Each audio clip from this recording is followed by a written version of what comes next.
rabbil alamin en jetti Allah no feewi en juuli rasul sallallahu alaihi wasallam en jetti mon feewi ma sha Allah mo diyo ñalemaji no do nani ko ñalemaji jettirde Allah yettiri Allah no feewi so Allah wanni mo dum no ko yettiri Allah no feewi wonno mo ganduɗa ko gollando Allah tamtare Allah alhamdulillah rabbil alamin ha Allah yuɗum ɗo golle Allah ma haala ko kodunde inna Allah la yudi'u ajra muslimin wadi salaatu mo fuuti ron ko wi kankone kala ko wawi dañde fof o dañir ɗum koye liggunaade rasul sallallahu alaihi wasallam o yusri ma qad sanna damata nabbuli sa ofnidi umri hayatan bila ruh mawtan bila ramsin min alaji umar fuuti on wirde mom fof mbaɗa ɗum koye liggunaade annabi o sallallahu alaihi wasallam ɗum no fiini ɗo noon amde rabbil alamin ɓesmi makko ari ɗo e yamirore jinnaɗo men ceerno men mawni men ceerno Mountaga Saïdou Mbacké Nour Cheikh Oumar mo ganduɗa himmi makko alhamdulillah rabbil alamin ko himmatul uliya ko himmo towɗo no feewi alhamdulillah rabbil alamin darde makko galle Cheikh Oumar tampere makko galle Cheikh Oumar e yamirore makko galle Cheikh Oumar kanko tan omo yolno kono alhamdulillah rabbil alamin sa wondi e makko tan adoko ɗum no feewi yamirore makko noon yeyete ɗo alhamdulillah rabbil alamin ko arɗo ko ɓesgu makko arɗo ko yiɗɗo makko arɗo ko sehilare makko kadi jetti on no feewi no machallah ceerno Yahya en machallah ceerno Amadou Sall en fof ko ɓesgu makko alhamdulillah rabbil alamin en jetti kadi 2STV naɓe en jetti kadi Leeraɓe TV kadi arɓe kadi machallah rewil men kadi golle ɗe guila subaka ha joni enen mabɓe enen gondi ɗo noon ko nokku Cheikh Oumar ko Ngaparu so wiyama Ngaparu noon enen fof enen gandi Cheikh Oumar ko golli ɗo ko oppiɗo yimɓe fof koye guite mum sa ari ɗo mayi ɗo woydu makko nen ɗo ma taw ɗo kadi batteje makko nen ɗo kadi yimɓe fof kadi gaari machallah mon fof timmin hen mon fof kadi gaari hen no feewi yemirore mawɓe ɓe alhamdulillah rabbil alamin kanko wonno kanko woni ɗo kedde mawɓe kanko darten kedde ɗe ɗum noon so tawi o ari tan alhamdulillah rabbil alamin ɓesgu Cheikh Oumar fof ari golle Cheikh Oumar fof ari o waɗin kadi doole makko kadi o waɗin kadi fayidade makko jawdi makko warñide makko e tinnare makko kadi machallah kadi e kuure makko e fuutankagal kadi wonno sa yimi tan a yi fuutankagal kanko ala fof ko feewi sona fuutankagal wonno Cheikh Oumar kadi mbiɗi feewiri ɗum en jetti Allah no feewi en jetti jinnaɓe machallah en duurimaɓe kadi Allah watta foftere mabɓe kadi no fof e barkeji mabɓe kadi en jetti dendagal arnoɓe feewi machallah en beltima assalamu aleykum wa rahmatullahi taala wa barakatuhu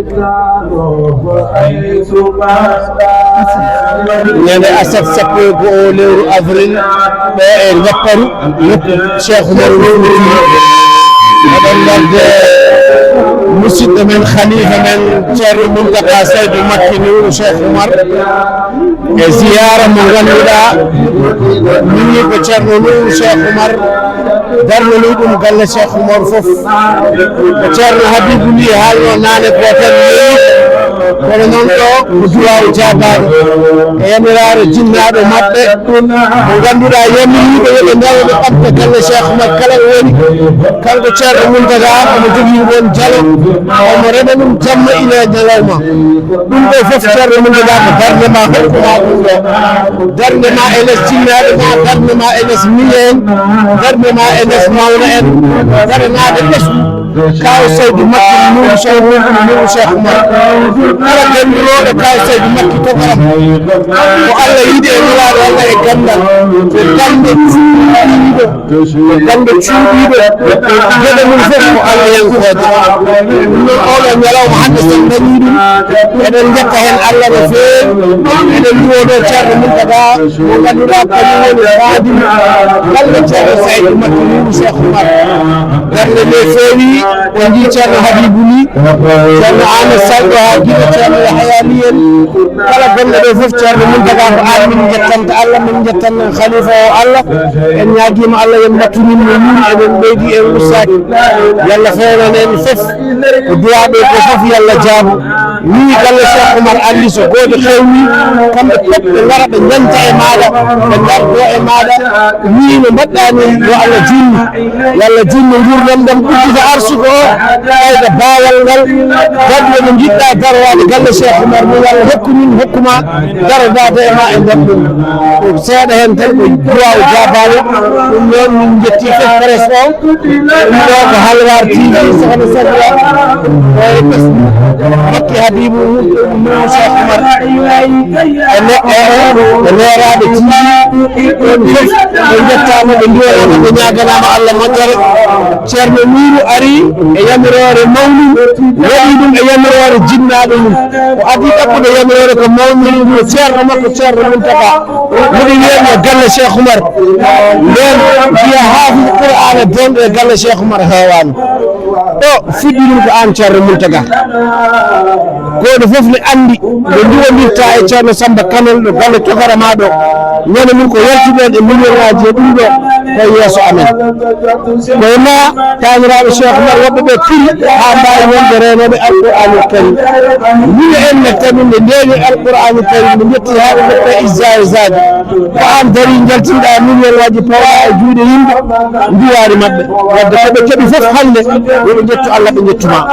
koɓe keeɓi foof Allah kadi ndemben jettoɗo jinnaɗo mon gardiɗo o ceerno Seydou Makky ndemben jettoɗo jinnaɗo mon rewɓe ɓe kamɓe walla noon kamɓe min no curki hanki ha haɗo ɗum ɗo ari hen yo Allah juulni en ñaguima Allah jinnaɓe rewɓe yalla accuɓe ɗo ko juuti yalla accuɓe ɗo ko juuti onon no ɓesgudu walla ɓeydu kawranagal ɓeydo jaam ɓeydo sutura ɗuɗɗude arsukaji ɗi ɓe jiɗɗa baranaji no men Cheikh Oumar nden yo Allah wallu min walluma hen ceerno Mountaga assalamu aleykum wa rahmatullahi mi hokka ceerno Amadou Sall to Guinée on haala hen seeɗa tan bisimilla. Assalamu aleykum wa rahmatullahi ko adi fof min juulanaɗo Allah sallllahu alayhi wa sallam en barkinore e barke cheikhuna Ahmad Tidiane radiyallahu taala anhu barke alannoɓe makko Cheikh Oumar al Fouti radiyallahu taala anhu emin parnoro kadi barke ceernajo e Ba Saïdou Makky Tall nde wonno ko kanko wonno ko Allah seemuno ɗum e nder makko serata ene somta moƴƴo ene somta e gurna makko ha yawmal qiyamati eɗen jettono ceerno meɗen khalifa men ceerno Mountaga Saïdou Makky Tall e ardugol makko e wondemo ɓoftoyɗo dendagal moƴƴude e wonde kadi wonde gonɗo e formude min alkinde yiraɓe andude yiraɓe ɓeftiɗo alhamdulillahi rabbil alamin nde anno so Allah ne walluma Allah moƴƴina entourage maɗa nde wonno so Allah ne walluma Allah hollata moƴƴere Allah ɓadinma moƴƴude ngam barke nelaɗo Allah sallllahu alayhi wa sallam en beltima en calmini en juurima en mbi ceerno Seydou Sow haala makko moƴƴi feewi yo Allah duuɓi